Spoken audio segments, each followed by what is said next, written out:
Deep fears that shape everything you do. You are at a party. Someone makes eye contact. You panic and pretend to check your phone where nothing is happening. Or you are about to post something honest and delete it. Because what if it is cringe? You are not broken. You are just being run by prehistoric software. Your brain still thinks it is 20,000 years before Christ, and it is trying to protect you from things that are no longer dangerous. Today, we are exposing the 5 deepest fears that quietly run your life. Some of them are subtle, some are loud, all of them are outdated beyond belief. Fear 1. The fear of being left out. Imagine you are in 3rd grade. You walk into class, and everyone is whispering about a birthday party, one you were not invited to. You feel it in your chest, like you have been exiled, like you are going to die. Welcome to evolution. Back then, getting left out was not just sad. It meant freezing, starving, or being eaten by a leopard. So your brain evolved a full panic protocol for rejection. Today, that same protocol gets triggered when someone leaves you on red, when your group chat makes plans without you, or when you see Instagram stories of a dinner you were not invited to and suddenly feel like a ghost. The fear is not irrational. It is just running in a world where social exile means missing tacos, not dying alone in the wilderness. Fear 2.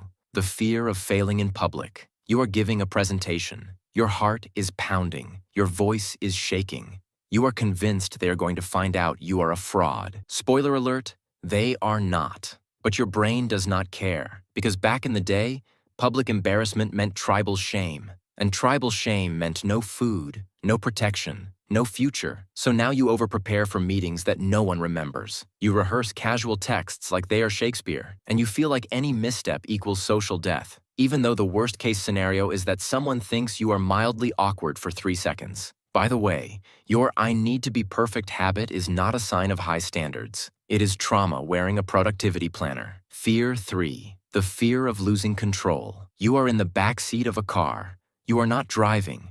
You are not even sure where you are going. And even though everything seems fine, you feel tense, like something is wrong. That is your control center throwing a tantrum. Back then, control meant survival. If you controlled the fire, the food, the tools, you made it. Now your brain flips out when your flight gets delayed, when your phone dies at 8%, when someone changes plans last minute. Even if the new plan is better, your prehistoric brain thinks unpredictable equals unsafe. And suddenly you are spiraling, because the sushi place closed early. Fear 4. The fear of being invisible. You tell a story. No one laughs. Someone checks their phone. Another person says, "Oh, that reminds me," and hijacks the conversation. That sting in your gut, that is not ego.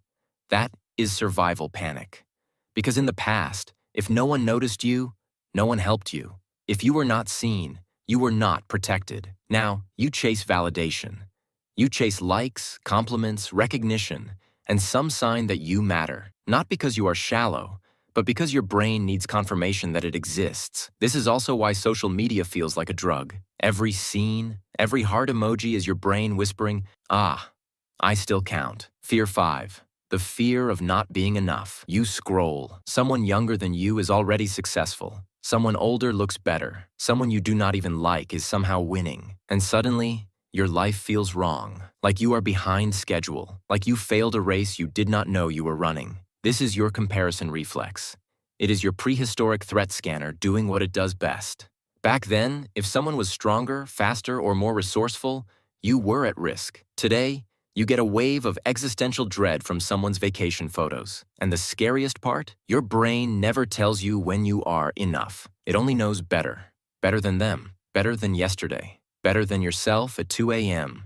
while eating cereal in the dark. Bonus fear. The fear of fear itself. You feel nervous. Then you panic about the nervousness. You're not afraid of the thing.